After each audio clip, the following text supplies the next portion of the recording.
दोस्तों, स्वागत है आप सभी का आशना हिंदी पॉडकास्ट पर। मैं हरीफ शेख हाजिर हूँ यह नया एपिसोड लेकर। दोस्तों, आज हम बात करेंगे डॉक्टर एपीजे अब्दुल कलाम साहब के जन्म दिवस अवसर पर, जिसे वाचन प्रेरणा दिवस के रूप में भी मनाया जाता है।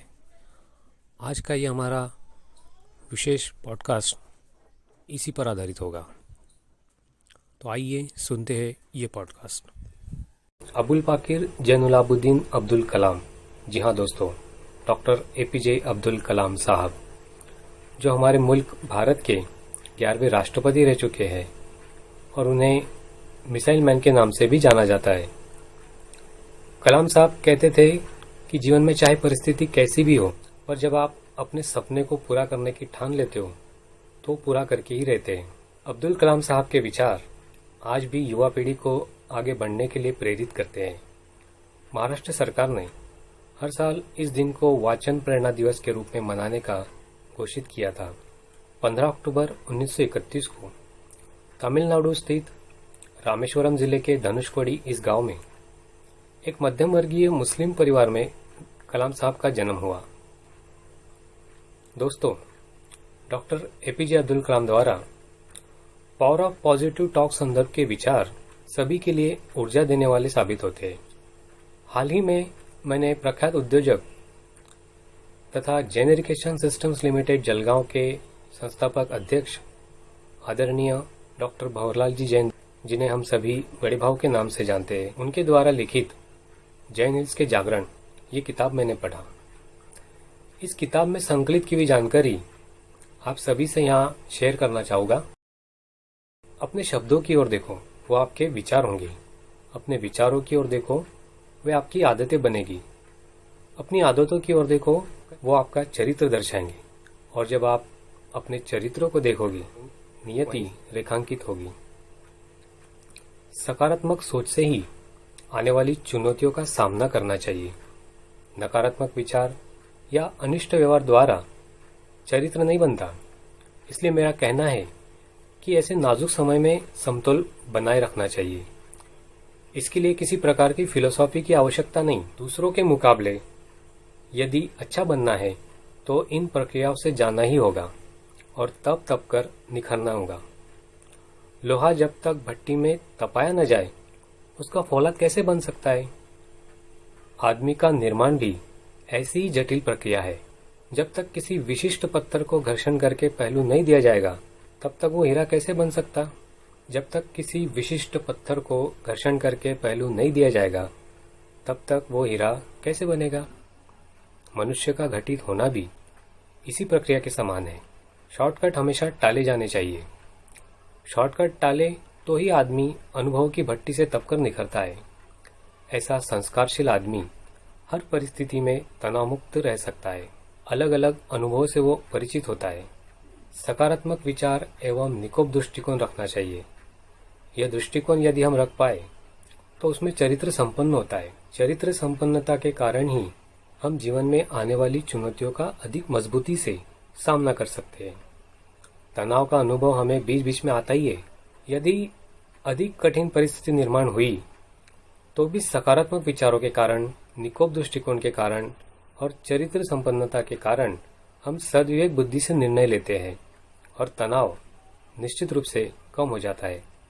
परंतु यदि हम इसके विपरीत करें तो क्षणिक स्वार्थ के चलते हम फिसलते चले जाते हैं।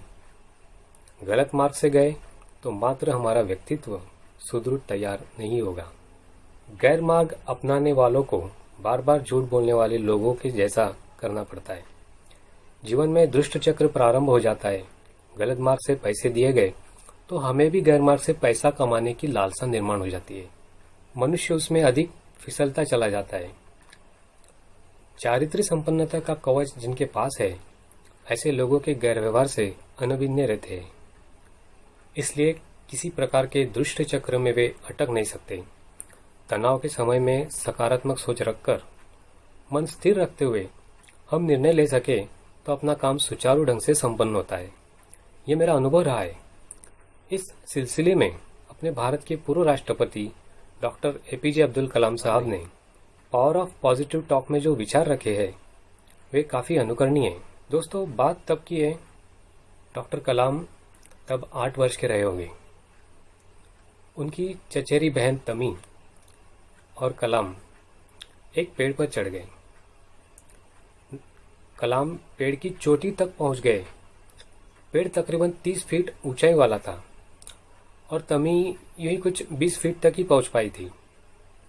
पेड़ पर चढ़कर दोनों हवा की लहरों के साथ मुस्कुरा रहे थे, ठिठोली कर आवाज दे रहे थे। कलाम साहब के पिताजी घर से ही उन्हें देख रहे थे और तमी, उनकी माँ का भी उनकी ओर ध्यान था। कलाम और तमी मस्ती भरे अंदाज में कभी ऊपर चढ़ते थे तो कभी डाली से लटक कर लहरा रहे थे। तभी अचानक तूफानी हवा आई और पेड़ जोर जोर से हिलने लगा और पेड़ की डालियां तेजी से हिलने लगी। 8-9 साल के दोनों बच्चों को देख कलाम के पिताजी ने चिल्लाते हुए कहा, अरे डाली को मजबूती से पकड़े रखो। उधर से तमी की माँ बोली, तमी डाली को छोड़ना मत, नहीं तो नीचे गिर जाओगी। तमी की माँ के कहने में नकारात्मक स्वर था। नीचे गिरने का डर व्यक्त हुआ था। परिणाम स्वरूप तमी जमीन पर जोरों से गिर पड़ी। छोटे अब्दुल पेड़ को मजबूती से पकड़े हुए थे। थोड़ी देर बाद अबुल आराम से पेड़ से नीचे उतरे। नीचे आकर उन्होंने पिताजी से पूछा, बाबा मैं क्यों नहीं गिरा जबकि तमी गिर गई? उनके पिताजी ने सकारात्मक बोलने का महत्व कलाम को समझाया। मानस शास्त्रियों के मतानुसार एक नकारात्मक विधान को भंग करने के लिए 17 सकारात्मक विधानों की जरूरत पड़ती है। किसी समय अनजाने में या सुधारने का प्रयास करना ही होता है। इसलिए हमें चाहिए कि हमारे जीवन में नकारात्मक विचारों का हम सर्वथा लाग दें। अपने घरों में हरदम होने वाले रोजमर्रा का उदाहरण देना चाहूंगा। घर में किसी बच्चे के हाथ से प्लेट गिरकर अगर टूट जाती है तो उसी क्षण हम जोर जोर से हम डांटने लगते हैं कि तुम्हें अकल नहीं है, तुम बेवकूफ हो, वगैरह वगैरह वगैरह। इस बर्ताव से बच्चों के कोमल मन पर नकारात्मक प्रतिबिंब उभरता है। उन नकारात्मक इंप्रेशन को मिटाने 17 बार सकारात्मक बातें हो तो वो एक नकारात्मक परिणाम मिलता है। उसके बाद ही वो बच्चा बिना किसी पूर्वग्रह वाले निकोप मन से आपकी ओर देखेगा। कहने का मतलब सकारात्मकता और नकारात्मकता के वातावरण का जीवन पर बहुत बड़ा प्रभाव होता है। डॉक्टर एपीजे अब्दुल कलाम इसलिए हमेशा कहते थे कि सकारात्मक दृष्टिकोण से ही तनावमुक्त जीवन जिया जा सकता है। सकारात्मक दृष्टिकोण से ही दूसरों को उचित नजरिए से देखने की दृष्टि हमें प्राप्त होती है, समस्याएं सुलझाने में मदद मिलती है। दुर्भाग्यवश अधिकतर लोगों के जीवन में ऐसा न होने से तनाव बढ़ता ही जाता है और नकारात्मक विचारों का दृष्टि चक्र मन को घेर लेता है। इसलिए सकारात्मक विचारों की शक्ति को पहचानना अत्यंत जरूरी है। उस दृष्टि से कहना चाहूंगा कि सकारात्मक भाषा की शक्ति को अच्छी तरह समझना चाहिए। विषारी शब्दों को हमेशा अपनी डिक्शनरी से हटा देना अत्यंत आवश्यक है। एक जिम्मेदार व्यक्ति हमेशा सकारात्मक शब्दों का उपयोग कर अपना आत्मविश्वास, अपना मनोधैर्य बनाए रखता है। जो अपने आप को अच्छी तरह पहचानते हैं वे अधिक समय बेचैन, अस्वस्थ या तनावग्रस्त नहीं रहते।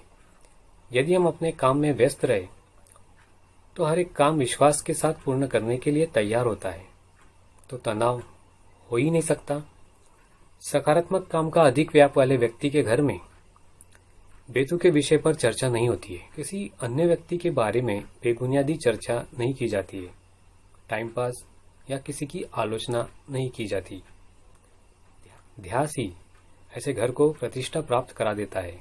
काम में व्यस्त रहने वाला व्यक्ति ही उस घर का सौंदर्य होता है।